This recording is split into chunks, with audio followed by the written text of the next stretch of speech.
장마가 끝나고 푹푹 찌는 한여름이 시작됐습니다.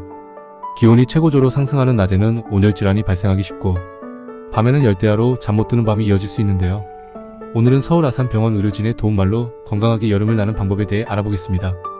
뜨거운 환경에 장시간 노출되면 온열질환 발생 위험이 커집니다. 질병관리본부 온열질환 응급실감시체계에 의하면 지난 5월 20일부터 7월 22일까지 전국에서 674명의 온열질환자가 발생했습니다. 이 중 대다수가 12에서 17시 낮 시간대에 온열질환을 겪었으며 65세 이상 고령층이 전체 환자의 30%를 차지했습니다. 실내 환자보다 야외 작업장이나 논밭, 길가 등 실외에서 발생한 환자가 82.9%로 압도적으로 많았는데요.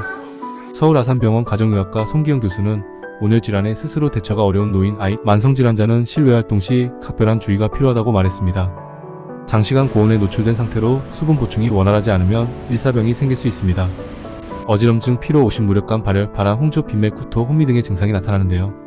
송기영 교수는 일사병 증상이 나타나면 서늘한 곳에서 안정을 취하고 물과 전해질을 보충해줘야 한다며 만약 40도 이상 고열이나 의식 저하를 겪는다면 급속냉각요법 등 적극적인 치료가 필요해 빠르게 병원에 내원하는 게 좋다고 말했습니다. 열사병은 노인, 심장질환자, 치매 환자, 알코올 중독자, 정신질환자 등이 오랜 기간 고온다습한 환경에 노출되었을 때 발생합니다. 일사병과 증상이 비슷하지만 땀이 나지 않는다는 특징이 있는데요. 오심, 구토, 의식 저하 등의 증상이 나타나며 심부 체온이 40도를 넘어갑니다.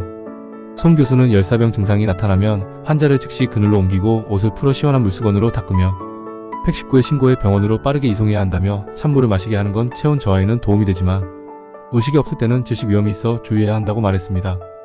더운 날씨에 오랜 시간 운동하다 보면 근육이 경련하는 열경련 발생 위험이 높습니다. 열경련 발생 시 시원한 그늘에서 근육을 스트레칭하고 전해질이 함유된 음료를 마시는 게 좋습니다. 전해질 음료가 없는 경우 물 1리터에 소금 한두 티스푼을 넣어 마시면 되는데요. 뜨거운 온도에 노출된 노인과 어린이는 가벼운 실신 증상을 겪을 수 있습니다.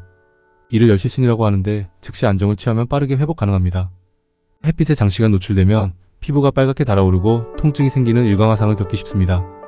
심할 경우 얼굴과 팔다리가 붓고 열이 오를 수 있는데요. 일광화상이 발생하면 찬물 찜질을 하고 통증이 심한 경우 진통소염제를 복용하는 게 도움이 됩니다. 송기영 교수는 일광화상을 예방하려면 햇볕이 강하게 내릴 때는 오전 11시부터 오후 3시까지 외출을 자제하고 이외 시간에는 얇은 겉옷으로 노출된 피부를 가리거나 선크림을 꼼꼼히 바른 뒤 외출하는 게 좋다고 말했습니다. 여름철 장시간 냉방기기를 사용하면 냉방병이 생길 위험이 큽니다.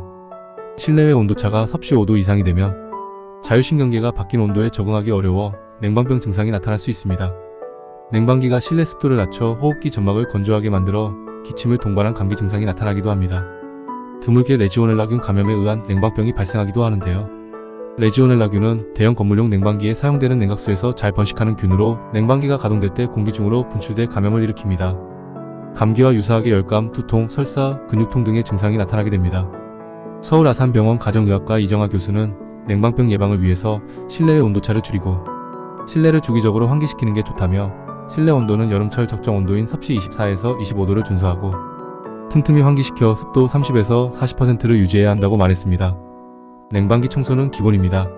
세균이나 곰팡이가 서식하기 쉬운 내부 필터는 최소 2주에 한 번씩 청소하는 게 바람직하겠습니다.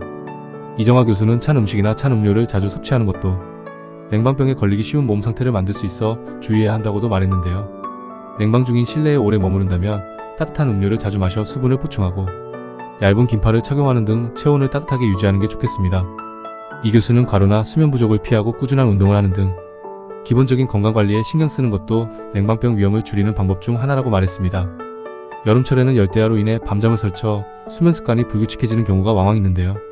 서울 아산병원 정신건강의학과 정석훈 교수는 생체 시계를 정상적으로 움직이기 위해 규칙적인 생활을 해야 한다며 낮 시간을 활동적으로 보낸 뒤 저녁에는 긴장을 풀 수 있게 미지근한 물로 샤워를 하고 명상을 하는 등 몸을 이완해줄 수 있는 활동을 하면 숙면할 수 있다고 말했습니다. 식사 시간을 일정하게 유지하고 저녁에는 과식하지 않는 것도 숙면에 도움이 됩니다. 쾌적한 수면 환경 유지도 중요한데요.